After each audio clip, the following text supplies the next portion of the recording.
Hello dear viewers, welcome to Shopify tutorial YouTube channel. Today I am going to discuss about how to identify verb in a sentence. আমরা সেন্টেন্সে verb কিভাবে সহজে identify করতে পারি।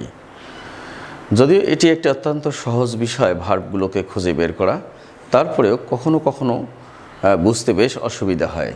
যেমন আমরা জানি সেন্টেন্সের যে সেন্টেন্সের pattern subject plus verb plus object অথবা এক্সটেনশন।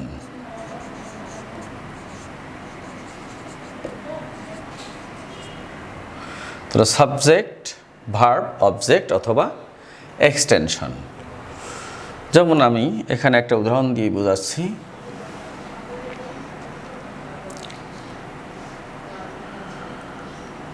হি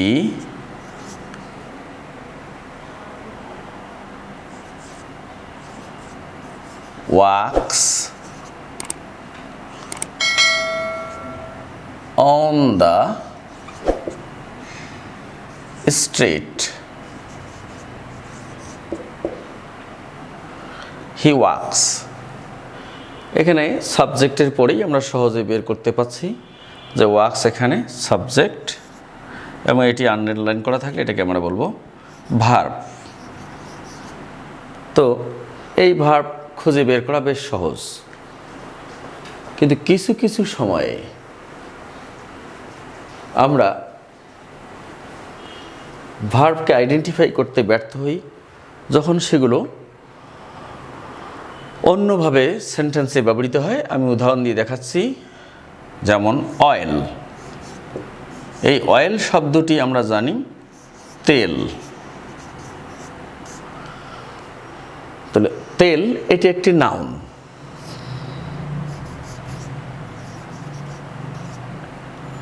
কিন্তু আমি যখন বলবো oil the machine, oil the machine, এই অয়েলটি আন্ডারলাইন করা থাকলে এবারে আমরা এটিকে আর নাউন বলতে পারছি না। এর অর্থ হবে অয়েল অর্থ তেল দেয়া। Oil the machine, that means মেশিনটিতে তেল দিন অথবা মেশিনটিতে তেল দাও। তাহলে এখানে অয়েল আর নাউন থাকলো না, এটি হয়ে গেল এখন ভার্ব। তো এইভাবে যদি আন্ডারলাইন করা থাকে যে অয়েল দ্য মেশিন, এখানে ইউ অর্থাৎ এর ইম্পারেটিভ সেন্টেন্স হওয়ার কারণে ইউ এই শব্দটি সাইলেন্ট থাকবে, এটি উজ্জ্ব থাকবে। তাহলে ইম্পারেটিভ সেন্টেন্সে আমরা এভাবে অনেক সময় নাউনকেও ব্যবহার করতে পারি ভার্ব হিসাবে, ঠিক যেমনটি water the plant. Water the plant, water the plant অর্থ হচ্ছে চারা গাছটিতে পানি দাও। এখানে ওয়াটার আর পানি অর্থে নয়, ওয়াটার পানি দেওয়া অর্থে হচ্ছে। সুতরাং এটি এখন ভার্ব।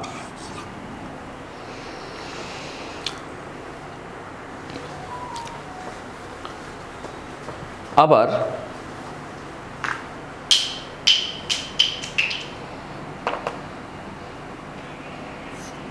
he tried to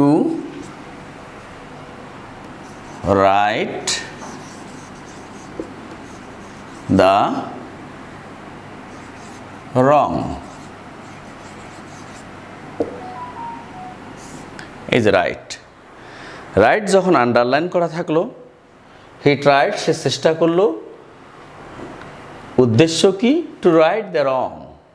এখানে রাইট অর্থ হচ্ছে সঠিক করা, সুতরাং এটি ভার্ব। তো কেন ভার্ব? আমরা অনেক সময় দেখে থাকি যে ভার্ব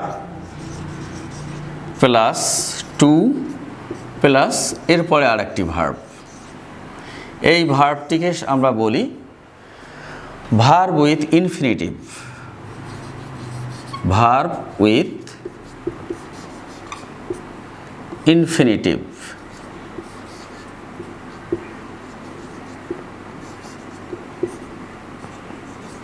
আবার অনেক সময় বলা হয় ইনফিনিটিভ ফ্রেজ। আসলে যাই বলা হোক না কেন, যখন কোনো ভার্ব টু সহ ভার্ব বসে উদ্দেশ্য প্রকাশ পায়, যেমন হি ট্রাইড, সে চেষ্টা করলো, তার চেষ্টা করার উদ্দেশ্য কি? টু রাইট দ্য রং, যে সঠিক বেঠিকটাকে সঠিক করা। তাহলে উদ্দেশ্য হচ্ছে টু রাইট দ্য রং, এই যে উদ্দেশ্য প্রকাশ পাচ্ছে, বিধায় এইটাকে আমরা ইনফিনিটিভ ফ্রেজও বলে থাকি। আবার ভার্ব উইথ, এই ভার্বের সামনে ইনফিনিটিভ অর্থাৎ উদ্দেশ্য প্রকাশক, এটা ক্রিয়া। তো ভার্ব উইথ ইনফিনিটিভ বলি আর ইনফিনিটিভ ফ্রেজ বলি, একই কথা। তো এটা আইডেন্টিফাই করতে বললে আমরা এটাকে বলবো ভার্ব। তাহলে বোঝা যাচ্ছে যে টু সহ যে ভার্বগুলো বসে এবং উদ্দেশ্য প্রকাশ পায়, সেটি টু এর পরে যদি ভার্ব থাকে সেটি অবশ্যই আমরা আন্ডারলাইন করা থাকলে এটাকে ভার্ব হিসেবে আইডেন্টিফাই করব। যেমন হি told her to water the garden.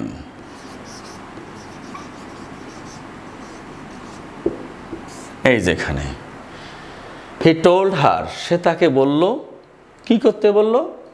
Two water the garden, বাগানটিতে পানি দিতে। এটা আবার অন্যভাবে বলা যাইতো to give water to the garden, তখন এভাবে হয়তো টু গিভ ওয়াটার। এটা যদি এভাবে ওয়াটার ব্যবহার না করে এভাবে বলে যে he told her to give water, তখন আবার দিতে হচ্ছে টু গিভ। তখন এই গিভ ভার্ব, তো গিভটাকে সহজেই চিহ্নিত করা যায় বা আইডেন্টিফাই করা যায় যে এটা ভার্ব, ওয়াটার তখন নাউন। কিন্তু যখনই আমরা এভাবে টু এর পরে ওয়াটার সরাসরি ব্যবহার করলাম, তখন আর গিভ ব্যবহার করতে হচ্ছে না, এবং এই ওয়াটার এই সেন্টেন্সে ভার্ব হিসাবে আইডেন্টিফাই করতে হবে।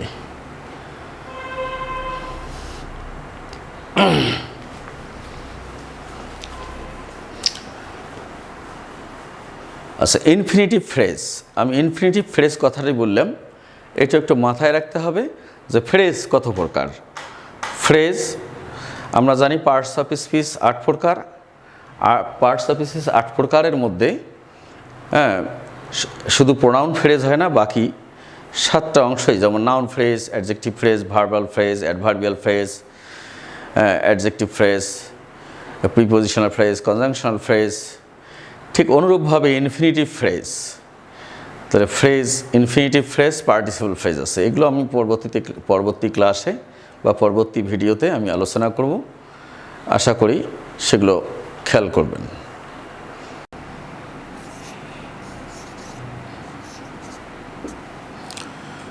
Stop writing, stop to write. আমরা এই দুটো সেন্টেন্স দেখে নেই কি অর্থ প্রকাশ করছে। যে স্টপ রাইটিং, স্টপ থামাও, কি থামাও? যে লেখা থামাও। অর্থাৎ কেউ লিখছে, আমি এই মুহূর্তে বললাম স্টপ রাইটিং, তার মানে লেখাটা বন্ধ করো বা লেখা থামাও। নেক্সট সেন্টেন্সে কি অর্থ হবে? নেক্সট সেন্টেন্সটাতেও মনে হবে একই অর্থ, কিন্তু আসলে তা নয়। আমরা এটা একটু বিস্তারিত আলোচনা করে নেই। যে আমি পূর্বেই আলোচনা করলাম যে যখন টু কোনো ভার্বের সামনে বসে, তখন এই টু সহ এই ভার্বটা দিয়ে উদ্দেশ্য প্রকাশ পায়। উদ্দেশ্য প্রকাশ পায় এই টু, আরও ক্লিয়ার করি, in order to, in order to সমান সমান টু। তাহলে ইন অর্ডার টু মানে জন্য।